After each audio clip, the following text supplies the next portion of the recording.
आपका जो लिंग है क्या ये नॉर्मल साइज का है या छोटा है, ये आपको कैसे पता चला? वो आगे पीछे किसी पोर्न साइट पे गए, अपने किसी दोस्त को पेशाब करते हुए देखा, या किसी को भी इंटरनेट पे या किसी अखबार में कुछ चीज देखी। लिंग की लंबाई को नापने का सही तरीका कौन सा है? पोर्नोग्राफी में जो एक्टर्स एक्ट्रेसेस होते हैं वो कुछ दवाइयों का सेवन करते हैं, वो बहुत सारी चीज़ें लेते हैं जिसकी वजह से उनका लिंग लंबा नज़र आता है। जो बहुत मोटे पेशेंट्स होते हैं उसके अंदर, क्योंकि वहाँ पे चर्बी या फैट की काफ़ी मोटी लेयर होती है, अब एक फुटा या स्केल लेके अपने लिंग के ऊपर वाले हिस्से, जिसे हम प्यूबिस बोलते हैं,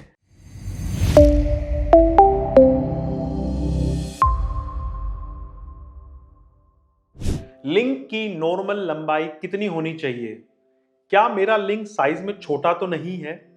क्या मेरा लिंग इंडियन स्टैंडर्ड्स के हिसाब से या अपने स्टैंडर्ड के हिसाब से नॉर्मल है?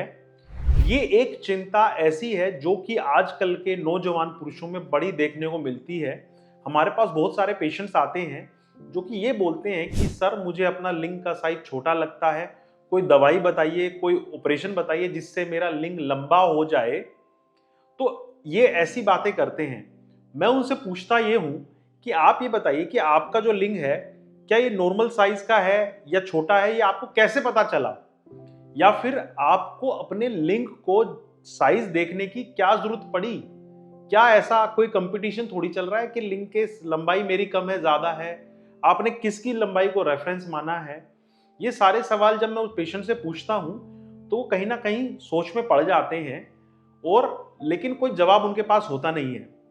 इस वीडियो का उद्देश्य सिंपल ये है कि ये जानना कि एक एवरेज पुरुष के लिंग की लंबाई कितनी होनी चाहिए, पहली बात। दूसरी बात, इसको क्यों जानना जरूरी है, लिंग की लंबाई कितनी होनी चाहिए, इसको क्यों जानना, ये क्वेश्चन आया ही क्यों है, कहां से आया ये क्वेश्चन।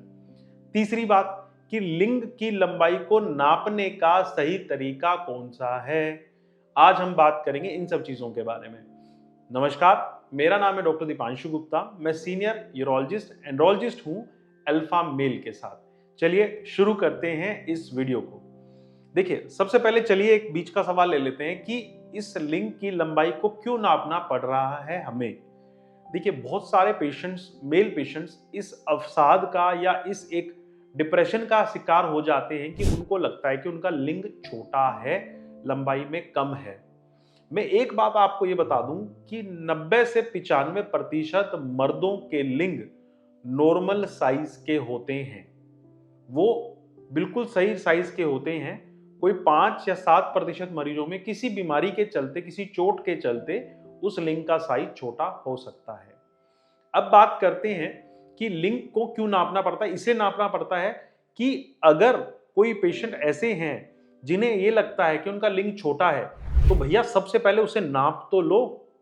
अगर आपका एक एवरेज लिंग की लंबाई से लिंग छोटा आ रहा है, तब तो हम ट्रीटमेंट के लिए या किसी इलाज के लिए जा सकते हैं। लेकिन अगर आपका उस एवरेज साइज के अंदर पड़ रहा है, तब फिर आपको चिंता करने की जरूरत नहीं है। मतलब कहने का मकसद ये है कि लिंग की लंबाई से हमारे को, उसको नापने से हमें को दिमाग की रिलैक्सेशन मिल सकती है। हम कभी भी अपने हाथ की लंबाई नहीं नापते हैं, उंगली की लंबाई नहीं नापते हैं। लिंग की लंबाई नापने से सिंपल इस बीमारी का कुछ हद तक इलाज हम कर सकते हैं। होता क्या है कि पुरुष जो हैं वो आगे पीछे किसी पोर्न साइट पे गए, अपने किसी दोस्त को पेशाब करते हुए देखा, या किसी को भी इंटरनेट पे या किसी अखबार में कुछ चीज देखी, उससे वो अपने कॉन्फिडेंस को लूज कर देते हैं। उनको लगता है कि यार, इनका लिंग तो इतना लंबा है, मेरा लिंग तो छोटा है। फिर होता क्या है ना कि पोर्नोग्राफी में जो एक्टर्स एक्ट्रेसेस होते हैं वो कुछ दवाइयों का सेवन करते हैं, वो बहुत सारी चीजें लेते हैं जिसकी वजह से उनका लिंग लंबा नजर आता है। लेकिन आपको इन सब चीजों की जरूरत नहीं है। दूसरी बात, मेजोरिटी फॉरेनर्स होते हैं, तो उनके जेनेटिक्स अलग है, उनके शरीर की बनावट अलग होती है, हमारे शरीर की बनावट अलग है। तो एक चीज हो गई है। अब बात करते हैं क्या नॉर्मल लंबाई होनी चाहिए एक पुरुष के लिंग की।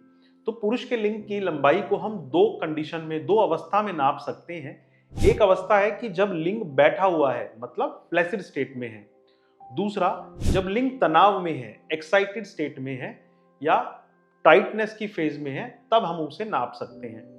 तो फ्लैसिड स्टेट में अगर लिंग है तो उसकी नॉर्मल लंबाई ऑलमोस्ट इंडियन स्टैंडर्ड्स के हिसाब से 2.5 इंच से 4.5 इंच तक हो सकती है। ये नॉर्मल एक स्टैंडर्ड है।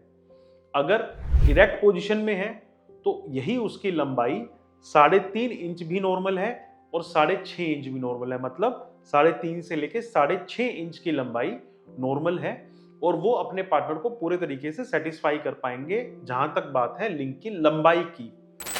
तो कहने का मतलब ये है कि ये जो मैं स्क्रीन पे एक नंबर डाल दूंगा, ये ही साइज हैं जो कि हमें फ्लैसिड में और पूरे इरेक्ट पेनिस में हमें नापने हैं। अब बात आती है कि लिंक की लंबाई को हम कैसे नापेंगे।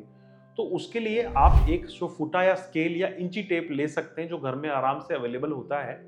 फ्लैसिड में इस चीज को नापने की ज्यादा जरूरत नहीं है, मेन तो इरेक्शन में ही नापने की जरूरत है। तो जब आपका लिंग पूरे तरीके से इरेक्शन में है, जब आपको ऐसा महसूस हो रहा है कि हाँ ये मेरी नॉर्मल इरेक्शन है, उस समय पे आप अब एक फुटा या स्केल लेके अपने लिंग के ऊपर वाले हिस्से जिसे हम प्यूबिस बोलते हैं वहां पर लगा सकते हैं।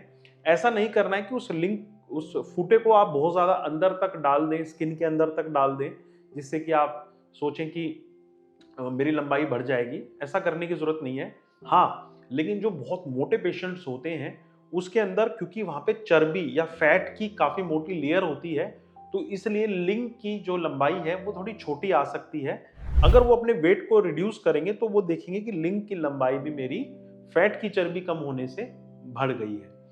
दूसरा, लिंग की लंबाई एक रीडिंग से आप उसको ना माने, आप 3-4 रीडिंग लें, फिर उनका एक एवरेज सम निकालें, उसी को ही आप अपनी नॉर्मल लिंग की लंबाई माने। हो सकता है इस छोटी सी चीज से आपका जो एक समस्या है, आपका जो डिप्रेशन वाली जो चीज है वो थोड़ी ठीक हो जाए। एक चीज मैं रिपीट करना चाहूंगा कि 90 से लेकर 95% मरीजों में लिंग की लंबाई की कोई भी दिक्कत नहीं होती है। तो मैं उम्मीद करता हूं कि इस प्रकार की वीडियो से आपकी कुछ हेल्प हो पाएगी। ऐसी और वीडियोस को देखने के लिए हमारे YouTube चैनल को सब्सक्राइब करें द अल्फा मेल को, और हमें इंस्टाग्राम पे फॉलो करें। धन्यवाद।